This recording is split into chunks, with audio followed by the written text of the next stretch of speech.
Kodėl mano velenas susipainioja ir tampa sunku jį stumti? Čia yra dvi galimybės.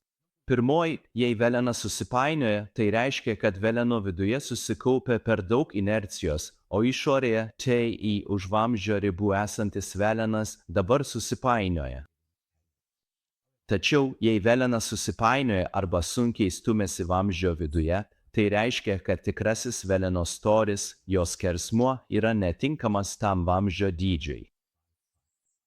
Pavyzdžiui, jei naudojate, ketvirčio colio 6 mm veleną 6 colių vamzdyje, akivaizdu, kad velenas yra gerokai per plonas. Kas nutiks po kurio laiko, nuėjus tam tikrą atstumą, tas velenas pradės susisukti palei vidinį vamzdžio perimetrą ir jį bus sunku stumti toliau. Kad to išvengtumėte, tiesiog įsigykite storesnį veleną, kuris labiau tiktų tam vamzdžio diametrui.